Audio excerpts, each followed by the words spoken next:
Professor ಎಸ್.ಆರ್. Keshava ಅವರು join ಆಗಿದ್ದಾರೆ. ಆರ್ಥಿಕ ತಜ್ಞರು ಹಾಗೂ ಬೆಂಗಳೂರು ಯೂನಿವರ್ಸಿಟಿಯ ಅರ್ಥಶಾಸ್ತ್ರ ವಿಭಾಗದ ಪ್ರೊಫೆಸರ್ ಎಸ್.ಆರ್. ಕೇಶವ ಅವರೇ, ತಮ್ಮ ಜೊತೆಗೆ ಬಹುಶಃ ಡಾಕ್ಟರ್ ಮನಮೋಹನ್ ಸಿಂಗ್ ಅವರ ಬಗ್ಗೆ ಮಾತನಾಡುವಂತಹ ಸಂದರ್ಭದಲ್ಲಿ ಕೇವಲ ಅರ್ಥಶಾಸ್ತ್ರದ ಪಾಂಡಿತ್ಯದ ವಿಚಾರಗಳು ಮಾತ್ರ ಅಲ್ಲ, ಅರ್ಥಶಾಸ್ತ್ರದ ಜೊತೆಗೆ ಆಡಳಿತ, ಈ ಎರಡನ್ನೂ ಕೂಡ ಜೊತೆಯಾಗಿನೇ ತೆಗೆದುಕೊಂಡು ಒಂದು ಒಳ್ಳೆಯ ಆಡಳಿತಕ್ಕೆ ಒಳ್ಳೆಯ ಆರ್ಥಿಕ ಬುನಾದಿ ಬೇಕು, ಆರ್ಥಿಕ ನೀತಿಯ ಬುನಾದಿ ಬೇಕೇ ಬೇಕು. ಹಾಗಿದ್ದಾಗ ಮಾತ್ರ ಆಡಳಿತವು ಕೂಡ ಸುಗಮವಾಗಿ ಸಾಗೋದಕ್ಕೆ ಸಾಧ್ಯ ಆಗುತ್ತೆ. ಈ ದೃಷ್ಟಿಯಿಂದ ನೋಡಿದಾಗ ಡಾಕ್ಟರ್ ಮನಮೋಹನ್ ಸಿಂಗ್ ಅವರ ಬದುಕು, ಅವರ ಆಡಳಿತ, ಅವರ ವ್ಯಕ್ತಿತ್ವ ಎಷ್ಟು ಮಹತ್ವದ್ದು ಅಂತ ತಮಗನ್ಸುತ್ತೆ? ಬಹುಶಃ ಇವತ್ತು ಭಾರತ ಈ ಒಂದು ಹಂತಕ್ಕೆ ಬೆಳವಣಿಗೆ ಸಾಧಿಸ್ತಾ ಇದೆ ಅಂದ್ರೆ ಅದಕ್ಕೆ ನನಗೆ ಎಲ್ಲೋ ಒಂದ್ ಕಡೆ ಮನಮೋಹನ್ ಸಿಂಗ್ ಅವ್ರ ಕಾರಣ ಅಂತ ಅನ್ಸುತ್ತೆ. ಯಾಕೆಂತಂದ್ರೆ ಭಾರತ ಎಂತ ಸ್ಥಿತಿಯಲ್ಲಿತ್ತು 1991ರಲ್ಲಿ ಅಂತ ನಮ್ಗೆಲ್ರಿಗೂ ಗೊತ್ತಿದೆ.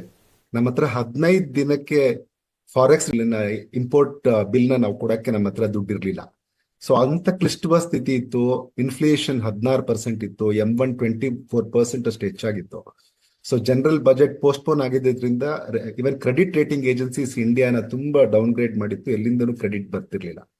ಅವಾಗ ಬಹುಶಃ ಒಂದು ಸ್ಟ್ರಾಂಗ್ ಆಗಿ ಯೋಚನೆ ಮಾಡಿ, ಔಟ್ ಆಫ್ ದಿ ಬಾಕ್ಸ್ ಯೋಚನೆ ಮಾಡಿದ್ದೇನು ಅಂತಂದ್ರೆ, ಇಷ್ಟು ವರ್ಷ ನಾವೇನು ಲೈಸೆನ್ಸ್ ಕಂಟ್ರೋಲ್ ಪಾಲಿಸೀಸ್ ನ ಮಾಡಿದ್ವಿ ಅದೆಲ್ಲವೂ ತಪ್ಪು ಅಂತ ನೇರವಾಗಿ ಹೇಳದಂತ ಒಬ್ಬ ಎಕನಾಮಿಸ್ಟ್ ಅವತ್ತು. ಇಲ್ಲ, ಇದೆಲ್ಲವೂ ತಪ್ಪಾಗಿದೆ, ಇಷ್ಟು ವರ್ಷ ನಾವೀಗ ಹೊಸದೊಂದು ಕಡೆಗೆ ಸಾಗ್ಬೇಕಾಗಿದೆ, ಅದಕ್ಕಾಗಿ ಭಾರತವನ್ನ ನಾನು ಲಿಬ್ರಲೈಸೇಷನ್ ಕಡೆಗೆ, ಗ್ಲೋಬಲೈಸೇಷನ್ ಕಡೆಗೆ ತಗೊಂಡು ಹೋಗ್ಬೇಕು ಅಂತ ಹೇಳಿ ಅವತ್ತು ಅವರು ಡೋರ್ಸ್ ನ ಓಪನ್ ಮಾಡದೇ ಇದ್ದಿದ್ರೆ ಬಹುಶಃ ನಾವ್ ಇವತ್ತೂ ಹಿಂದೂ ಗ್ರೋತ್ ರೇಟ್ ಅಂತೇನು ನಮ್ಗೆ ವಿಡಂಬನೆ ಮಾಡ್ಕೋತಾ ಇದ್ವಿ. 3.5-4% ಮಾತ್ರ ಬೆಳವಣಿಗೆ ಆಗಿರ್ತಾ ಇತ್ತು ಭಾರತದ್ದು. ಸೊ ಅದರಿಂದ ಹೊರಗೆ ಬರ್ಲಿಕ್ಕೆ ಬಹುಶಃ ಅವತ್ತು ತಗೊಂಡಂತಹ ಒಂದು ದಿಟ್ಟ ನಿರ್ಧಾರ ಕಾರಣ ಅಂತ ನನ್ಗನ್ಸುತ್ತೆ. ಸೊ ಆ ಸನ್ನಿವೇಶದಲ್ಲಿ ಸಾಕಷ್ಟು ಅದಕ್ಕೆ ಪ್ರತಿರೋಧವೂ ಇತ್ತು. ಆದ್ರೆ ಅವತ್ತು ಅವ್ರು ತೆಗೆದುಕೊಂಡಂತ ನಿರ್ಧಾರ ಬಹುಶಃ ಭಾರತದ ದಿಕ್ಕನ್ನೇ ಬದಲಾಯಿಸ್ತು ಅಂತ ನನ್ಗನ್ಸುತ್ತೆ. ಯಾಕಂದ್ರೆ ಚೈನಾ ಕೂಡ ಯಾವಾಗ ಮಾರ್ಕೆಟ್ ರಿಫಾರ್ಮ್ಸ್ ನ ಮಾಡಿದ್ಮೇಲೆ 79 ಅದರ ದಿಕ್ಕು ಹೇಗೆ ಬದಲಾಯಿತು, 91ರಲ್ಲಿ ಭಾರತದ ದಿಕ್ಕನ್ನ ಬಹುಶಃ ಇದು ಬದಲಾಯಿಸ್ತು ಅನ್ಸುತ್ತೆ. ಇನ್ನು ಮತ್ತೆ ಅವರೇ ಪ್ರಧಾನ ಮಂತ್ರಿಯಾಗಿ ಫಸ್ಟ್ ಟರ್ಮ್, ನಾನು ಎಸ್ಪೆಷಲಿ ಅವ್ರದ ಫಸ್ಟ್ ಟರ್ಮ್ ನ ತುಂಬಾ ಕೊಂಡಾಡ್ಬೇಕು. ಸೆಕೆಂಡ್ ಟರ್ಮ್ ಬಗ್ಗೆ ನನಗೆ ನಂದೇ ಆದಂತಹ ರಿಸರ್ವೇಶನ್ಸ್ ಇದೆ. ಸೊ ಫಸ್ಟ್ ಟರ್ಮ್ ಅಲ್ಲಿ ಅವ್ರು ಮಾಡಿದಂತ ಅಭೂತಪೂರ್ವವಾದಂತ ಸಾಧನೆ ಏನಿತ್ತು ಅದು ಭಾರತಕ್ಕೆ ಇನ್ನಷ್ಟು ಭದ್ರವಾದ ಬುನಾದಿಯನ್ನು ಹಾಕ್ತು. ಫಸ್ಟ್ ಜನರೇಷನ್ ರಿಫಾರ್ಮ್ಸ್ ಅವ್ರು ಫೈನಾನ್ಸ್ ಮಿನಿಸ್ಟರ್ ಆದಾಗ ಮಾಡ್ಕೊಟ್ರು.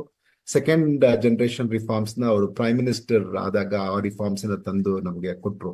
ಸೊ ಆ ಕೊಡುವಾಗ ಅವರು ಯಾವಾಗ್ಲೂ ಎಕನಾಮಿಕ್ಸ್ ಅಂದ್ರೆ ಹಾರ್ಡ್ ಹೆಡೆಡ್ ಇರ್ತಾರೆ, ಅವರು ತುಂಬಾ ನಿಷ್ಠುರವಾದಿ ಆಗಿರ್ಬೇಕಾಗತ್ತೆ. ಆದ್ರೆ ಮಾನವನಿಗೆ ಸಂಬಂಧ, ಯಾಕಂದ್ರೆ ಎಲ್ಲವೂ ಮಾಡ್ತಿರೋದು ನಾವು ಜನರ ಕಲ್ಯಾಣಕ್ಕೆ ಆಗಿರೋದ್ರಿಂದ ನಾವು ಜನರ ಕಲ್ಯಾಣಕ್ಕಾಗಿ ಹೆಚ್ಚು ಒತ್ತು ಕೊಡಬೇಕು. ನಿಷ್ಠುರವಾಗಿದ್ರೂ ಅದು ಜನರ ಕಲ್ಯಾಣಕ್ಕಾಗಿ ಮಾತ್ರ ನಿಷ್ಠುರತೆಯನ್ನ ಅರ್ಥಶಾಸ್ತ್ರಜ್ಞರು ಬಳಸ್ಕೋಬೇಕು ಅನ್ನೋದನ್ನ ಸರಿಯಾಗಿ ತಿಳಿದು ನಿಂತವರಾಗಿದ್ರು ಅವರು.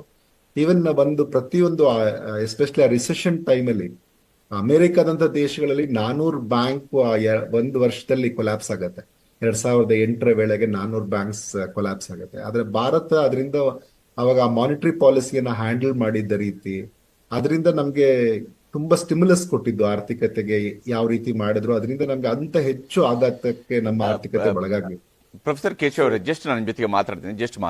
ಕೇಶವ ಅವರೇ, ಇಲ್ಲಿ ತಾವು ಹೇಳ್ತಾ ಇದ್ರಿ ಯಾವ ರೀತಿಯಾಗಿ ಅವರ ನಿರ್ಧಾರಗಳು ಮತ್ತು ಮೊದಲ ಅವಧಿಯಲ್ಲಿ UPA ಮೊದಲ ಅವಧಿಯಲ್ಲಿ ಭಾರತದ ಇಕಾನಮಿಯ ದೃಷ್ಟಿಯಿಂದ ಅದನ್ನ ಗೋಲ್ಡನ್ ಪೀರಿಯಡ್ ಅಂತ ಕೂಡ ಕರಿತೀವಿ. ಮತ್ತು ಭಾರತ ಇವತ್ತು 5 ಟ್ರಿಲಿಯನ್ ಎಕಾನಮಿಗೆ ತಲುಪ್ತಾ ಇರುವಂತಹ ಸಂದರ್ಭದಲ್ಲಿನೇ 1 ಟ್ರಿಲಿಯನ್ ತಲುಪುವಂಥದ್ದು ಬಹಳ ದೊಡ್ಡದಾದಂತಹ ಕೆಲಸವೂ ಕೂಡ ಆಗಿದೆ. ಅದು ಕೂಡ ಸಾಧ್ಯ ಆಗಿದ್ದಂಥದ್ದು ಮನಮೋಹನ್ ಸಿಂಗ್ ಅವರು ಪ್ರಧಾನಮಂತ್ರಿ ಆಗಿದ್ದಂಥ ಅವಧಿಯಲ್ಲಿ 1 ಟ್ರಿಲಿಯನ್ ಎಕಾನಮಿ ತಲುಪುವಂಥದ್ದು.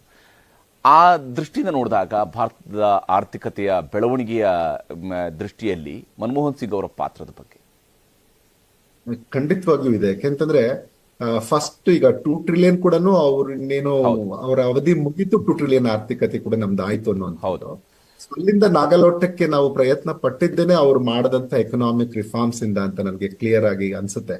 ಈಗ ಎಕನಾಮಿಕ್ ರಿಫಾರ್ಮ್ಸ್ ಅನ್ನ ಮಾಡುವಾಗ ಅವರು ಸೇಫ್ಟಿ ನೆಟ್ಸ್ ಅನ್ನ ಕೂಡ ಕೊಡಬೇಕು ಅಂತ. ಯಾಕೆಂದ್ರೆ ಇಷ್ಟು ದಿನ ಕ್ಲೋಸ್ ಆಗಿದ್ದಂತ ಆರ್ಥಿಕತೆಯನ್ನ ಒಮ್ಮೆಲೆ ತೆರೆದಾಗ ನಾವು ಆಗ ಅದರಿಂದ ಆಗುವಂತ ಆಘಾತಗಳು, ಎಸ್ಪೆಷಲಿ ಮೈಕ್ರೋ ಸ್ಮಾಲ್ ಇಂಡಸ್ಟ್ರೀಸ್ಗೆ ಆಗುವಂತ ಆಘಾತಗಳಿರ್ಬೋದು, ಇಲ್ಲ ಅಂತಂದ್ರೆ ಅನ್ಆರ್ಗನೈಸ್ ಸೆಕ್ಟರ್ ಅಲ್ಲಿ ಇರುವಂತ ಕಾರ್ಮಿಕರಿಗಾಗುವಂತ ತೊಂದರೆ ಇರ್ಬೋದು, ಇಲ್ಲ ಅನ್ಸ್ಕಿಲ್ಡ್ ವರ್ಕರ್ಸ್ಗೆ ಆಗುವ ತೊಂದರೆಗಳ. ಸೊ ಇವುಗಳ ಬಗ್ಗೆ ಅವ್ರಿಗೆ ಅರಿವಿತ್ತು. ಹಾಗಾಗಿನೇ ಅವರು ಕ್ಲಿಯರ್ ಆಗಿ ಈಗ 2006 ಅಲ್ಲಿ ಅವರು ಏನು ಎಂ ಜಿ ನರೇಗಾ ಪ್ರೋಗ್ರಾಮ್ ನ ತಗೊಂಡ್ ಬರ್ತಾರೆ. ಅದು ಬಹುಶಃ ವಿಶ್ವದಲ್ಲೇ ಅತಿ ದೊಡ್ಡ ಆ ತರದ ಒಂದು ಎಂಪ್ಲಾಯ್ಮೆಂಟ್ ಗ್ಯಾರಂಟಿ ಪ್ರೋಗ್ರಾಮ್ ಅನ್ನ ತಂದು ಕೊಡ್ತಾರೆ ಆಗ. ಯಾಕೆಂದ್ರೆ ಅನ್ಸ್ಕಿಲ್ಡ್ ವರ್ಕರ್ಸ್ಗೆ ಯಾರು ಎಂಪ್ಲಾಯ್ಮೆಂಟ್ ನ ಗ್ಯಾರಂಟಿ ಮಾಡುವಂತ ಯೋಚನೆ ಕೂಡ ಆಗ ಮಾಡಿಲ್ಲದ ಕಾಲದಲ್ಲಿ ಇವ್ರು ಹೇಳಿದ್ದು ಇಲ್ಲ, ಒಂದು ಪ್ರತಿ ಕುಟುಂಬಕ್ಕೆ ಯಾರೇ ರಿಜಿಸ್ಟರ್ ಮಾಡ್ಕೋತಾರೆ ಆ ಕುಟುಂಬಕ್ಕೆ ನಾವು 100 days ಗ್ಯಾರಂಟಿ ಅವ್ರಿಗೆ ಎಂಪ್ಲಾಯ್ಮೆಂಟ್ ಕೊಡ್ತೀವಿ. ಒಂದ್ ವೇಳೆ ರಿಜಿಸ್ಟರ್ ಮಾಡಿ ಕೊಡಕ್ಕಾಗದಿದ್ರೆ ಅವ್ರಿಗೆ ಕಾಂಪನ್ಸೇಷನ್ ಅನ್ನ ಕೊಡ್ಬೇಕು ಆ ಕಾಲಾವಧಿಯದ್ದು ಅನ್ನುವಂಥದ್ದು ಮಾತನ್ನ ಅವ್ರು ಆಡಿದ್ರು. ಅದಕ್ಕೆ ಒಂದು ಆಕ್ಟ್ ನ ಪ್ರೋಗ್ರಾಮ್ ಅನ್ನ ಕೂಡ ತಗೊಂಡ್ ಬಂದ್ರು. ಆಕ್ಟ್ ಅದು ಪ್ರೋಗ್ರಾಮ್ ಕೂಡ ಆಯ್ತು. ಮತ್ತೆ ನೋಡಿ ಅಲ್ಲಿ ಅದು ಯಾವ ತರ ಕ್ರಾಂತಿಕಾರಕ ಆಯ್ತು ಅಂದ್ರೆ, ಮುಂಚೆ ಎಲ್ಲನೋ ಹೆಣ್ಣಾಳ್ಗಿಷ್ಟು ಗಂಡಾಳ್ಗಿಷ್ಟು ಅಂತ ರೂರಲ್ ಏರಿಯಲ್ಲಿ ಜನರಲಿ ಮಾತಾಡುವಂಥದ್ದು ಇತ್ತು. ಈಗ್ಲೂ ಕೂಡ ಕೂಲಿಯನ್ನ, ಆದ್ರೆ ಎಂ ಜಿ ನರೇಗಾ ಬಂದ್ಮೇಲೆ ಏನಾಯ್ತು, ಇಬ್ಬರಿಗೂ ಈಕ್ವಲ್ ವೇಜಸ್ ಅಲ್ಲಿ ಕೊಡಕ್ಕೆ ಶುರು ಮಾಡಿದ್ರು. ಸೊ ಅವಾಗ ಏನಾಯ್ತು, ವುಮೆನ್ ಕೂಡ ಕೇಳ್ತಾ ಇದ್ರು, ಇಲ್ಲ ನಮಗೆ ನೀವು ಒಂದ್ ವೇಳೆ ಈಕ್ವಲ್ ವೇಜಸ್ ಕೊಟ್ಟಿಲ್ಲ ಅಂದ್ರೆ ನಾವು ನರೇಗಾಗ ಹೋಗಿ ಅಲ್ಲೇ ಕೆಲಸ ಮಾಡ್ಬೋದಂತ. ಸೊ ಹಂಗಾಗಿ ವುಮೆನ್ಗೆ ತುಂಬಾ ಇಂಪಾರ್ಟೆನ್ಸ್ ಸಿಕ್ತು. ಇವನ್ ಇವತ್ತಿನ ದಿನ ಕೂಡ ಎಂ ಜಿ ನರೇಗಾದಲ್ಲಿ ವುಮೆನ್ ವರ್ಕರ್ಸ್ ಜಾಸ್ತಿ ಇರೋದಕ್ಕೆ ಇದೊಂದು ಕಾರಣ ಅಂತ ಕಾಣುತ್ತೆ. ಮತ್ತೆ ಫಸ್ಟ್ ಟೈಮ್ ಒಂದು ಅನ್ಆರ್ಗನೈಸ್ ಸೆಕ್ಟರ್ ಅಲ್ಲಿ ಅನ್ಸ್ಕಿಲ್ಡ್ ವರ್ಕರ್ಸ್ಗೆ ಕ್ರೀಚ್ ಫೆಸಿಲಿಟಿಯ ಬಗ್ಗೆ ಯೋಚನೆ ಮಾಡಿದ್ದು ಕೂಡ ಎಂ ಜಿ ನರೇಗಾ ಪ್ರೋಗ್ರಾಮ್ ಅಲ್ಲಿ ಮಾತ್ರನೇ ಅನ್ಸುತ್ತೆ. ಅಲ್ಲಿ ಒಬ್ಬ ಸೀನಿಯರ್ ವುಮೆನ್ ಅವ್ರು ಬಂದಿರೋರಲ್ಲೇ ಒಬ್ಬ ಸೀನಿಯರ್ ವುಮೆನ್ ನ ಸೆಲೆಕ್ಟ್ ಮಾಡಿ, ಮಕ್ಕಳು ಚಿಕ್ಕ ಮಕ್ಕಳು ಕೆಲಸಕ್ಕೆ ಹೋದಾಗ ಕರ್ಕೊಂಡು ಹೋಗಿದ್ರೆ ಮಹಿಳೆಯರು, ಅವ್ರನ್ನ ಅಲ್ಲಿ ಬಿಟ್ಟು ಅಲ್ಲಿ ಕುಡಿಯೋ ನೀರಿನ ವ್ಯವಸ್ಥೆ, ಶೇಡಿನ ವ್ಯವಸ್ಥೆ ಎಲ್ಲ ಅಲ್ಲಿ ಮಾಡಿಕೊಟ್ಟು, ಸೊ ಈ ತರ ಪ್ರತಿಯೊಂದನ್ನು ತುಂಬಾ ಸಮೂಲಗ್ರವಾಗಿ ಯೋಚನೆ ಮಾಡಿ ಮೈಕ್ರೋ ಪ್ಲಾನಿಂಗ್ ಅನ್ನ ಕೂಡ ಮಾಡಿ ಅಂತದೊಂದು ಪ್ರೋಗ್ರಾಮ್ ಅನ್ನ ತಂದಿದ್ರಿಂದ ಫಸ್ಟ್ ಫೇಸ್ ಅಲ್ಲಿ ಇಟ್ ವಾಸ್ ಹೈಲಿ ಸಕ್ಸಸ್ಫುಲ್. ಆಮೇಲೆ ನಂತರ ಅದಕ್ಕೆ ಇವಾಗ ಎಲ್ಲದಕ್ಕೂ ಒಂದು ಶೆಲ್ಫ್ ಲೈಫ್ ಇರುತ್ತೆ. ಆ ಶೆಲ್ಫ್ ಲೈಫ್ ಆಗುವಷ್ಟೊತ್ತಿಗೆ ಅದಕ್ಕೆ ಇನ್ನಷ್ಟು ಅದಕ್ಕೆ ತುಂಬಬೇಕಾಗತ್ತೆ ಶಕ್ತಿಯನ್ನ. ಆ ಕೆಲಸ ಆದ್ರೆ ಇನ್ನೂ ಚೆನ್ನಾಗಿ ಆಗ್ತಿತ್ತೇನೋ.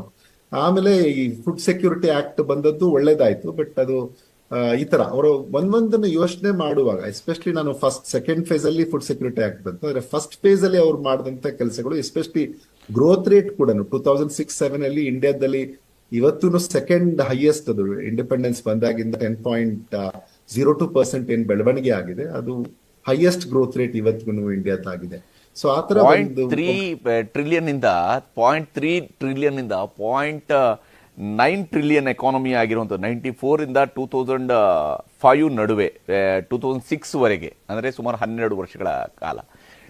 2006 ಇಂದ 2007ಗೆ 0.94 ನಿಂದ ಅದು 1.2 ಟ್ರಿಲಿಯನ್ ಎಕಾನಮಿ ಆಗಿ ಗ್ರೋತ್ ರೇಟನ್ನು, ಬಹಳ ಹೈಯೆಸ್ಟ್ ಗ್ರೋತ್ ರೇಟನ್ನು ಆ ಒಂದು ಆರ್ಥಿಕ ವರ್ಷದಲ್ಲಿನೇ ಭಾರತ ದಾಖಲಿಸಿಕೊಳ್ಳೋದಕ್ಕೆ ಸಾಧ್ಯ ಆಗಿದ್ದು ಕೂಡ ಅವರ ವಿಚಾರದಲ್ಲಿದೆ.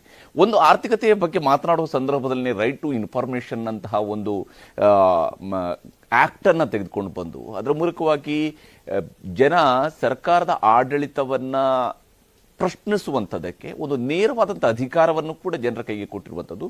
ಹಾಗೆಯೇ ಏನು ಆಧಾರನ್ನು ಮಾಡುವಂಥದ್ರ ಮೂಲಕವಾಗಿ ಎಲ್ರಿಗೂ ಕೂಡ ಸರ್ಕಾರದ ಬೆನಿಫಿಟ್ಸ್ ನೇರವಾಗಿ ಜನರಿಗೆ ತಲುಪೋದಕ್ಕೆ ಇವತ್ತು DBT ಇವತ್ತು ಬಹಳ ಯಶಸ್ವಿಯಾಗಿದ್ರೆ ಅದನ್ನು ಬಹುಶಃ 2012ರ ಬಜೆಟ್ನಲ್ಲಿ ಪೈಲಟ್ ಪ್ರಾಜೆಕ್ಟ್ ಆಗಿ ನಮ್ಮ ತುಮಕೂರಿನಲ್ಲಿನೇ ಅದನ್ನು ಜಾರಿಗೊಳಿಸಿದ್ದು ಕೂಡ ನಡೆದಿತ್ತು DBTಯನ್ನು.